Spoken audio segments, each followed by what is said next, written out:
ദൈവതിരുനാമം മഹത്വപ്പെടട്ടെ. ഏവർക്കും ശുഭദിനം. ശുഭചിന്തയിലേക്ക് നമുക്ക് പ്രവേശിക്കാം. ലണ്ടനിലെ ഒരു വലിയ ഹോട്ടലിൽ വിവിധ രാജ്യങ്ങളിൽ നിന്നുള്ള ആളുകൾ ഒത്തുകൂടി. അവരെല്ലാവരും ബിസിനസ്സുകാരും തങ്ങളുടെ രാജ്യത്തിൻ്റെ ആദർശങ്ങളിലും സംസ്കാരങ്ങളിലും ഉറച്ചു നിൽക്കുന്നവരുമാണ്. ആ കൂട്ടത്തിൽ അമേരിക്കക്കാരൻ ഉണ്ട്. അദ്ദേഹം പറഞ്ഞു, സകല മനുഷ്യരും തുല്യരാണ്. കാരണം മനുഷ്യർ ജനിക്കുന്നത് സമന്മാരായിട്ടാണ്. ഇത് കേട്ട മാത്രയിൽ റഷ്യക്കാരൻ പറഞ്ഞു, താങ്കൾ പറഞ്ഞത് ശരിയല്ല.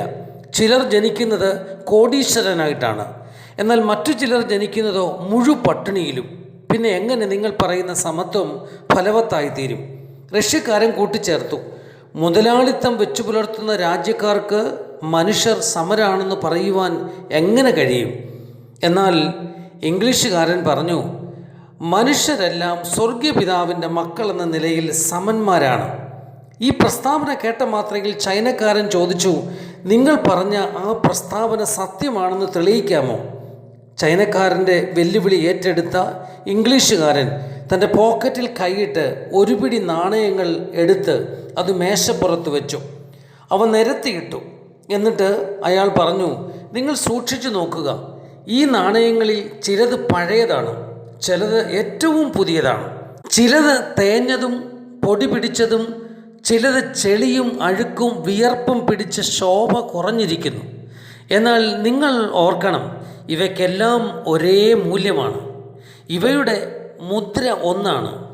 രാഷ്ട്രത്തിൻ്റെ ഭരണാധികാരിയുടെ മുഖം ഇതിൽ മുദ്രണം ചെയ്തിരിക്കുന്നു. അപ്പോൾ ഈ നാണയങ്ങളെല്ലാം ഒരേ മൂല്യത്തിലും ഒരേ നിലവാരത്തിലും ഉള്ളതുപോലെ സകല മനുഷ്യരിലും ഉള്ളത് ഒരേ മൂല്യമാണ്. മനുഷ്യർ എന്ന നിലയിൽ നമുക്ക് അഭിമാനത്തിനർഹമായി എന്തെങ്കിലും ഉണ്ടെങ്കിൽ അത് ദൈവത്തിൻ്റെ മുദ്രയാണ്. അത് നമ്മുടെ ആത്മാവിൽ പതിഞ്ഞിരിക്കുന്നു എന്നതിലാണ് നാം മഹത്വം കാണേണ്ടത്. ആ സ്നേഹപിതാവിൻ്റെ മക്കൾ എന്ന നിലയിൽ നാം എല്ലാവരും ദൈവസന്നിധിയിൽ ഒന്നാണ്. യഹൂദനെന്നും യവനനെന്നും വ്യത്യാസമില്ല. ദൈവം എല്ലാവർക്കും ഒരുവൻ തന്നെ. ജനനവും വളർച്ചയും ജീവിതവും മരണവും അനുഭവിപ്പാൻ നിശ്ചയിച്ചിരിക്കുന്നവരാണ് ഓരോ മനുഷ്യരും. ദൈവത്തിൻ്റെ സ്വരൂപവും സാദൃശ്യവുമാണ് തൻ്റെ അരികിൽ നിൽക്കുന്നവൻ എന്ന ബോധം നമുക്ക് എപ്പോൾ വന്നു ചേരുന്നുവോ അപ്പോൾ മാത്രമേ എല്ലാവരും തനിക്ക് സമനാണെന്ന് കാണാൻ സാധ്യമായി തീരുള്ളൂ. ടാഗോറിൻ്റെ ഈ വചനം നമുക്കെക്കാലവും പാഠമായിരിക്കട്ടെ. ഏവർക്കും ശുഭദിനം. ദൈവം അനുഗ്രഹിക്കട്ടെ. നന്ദി.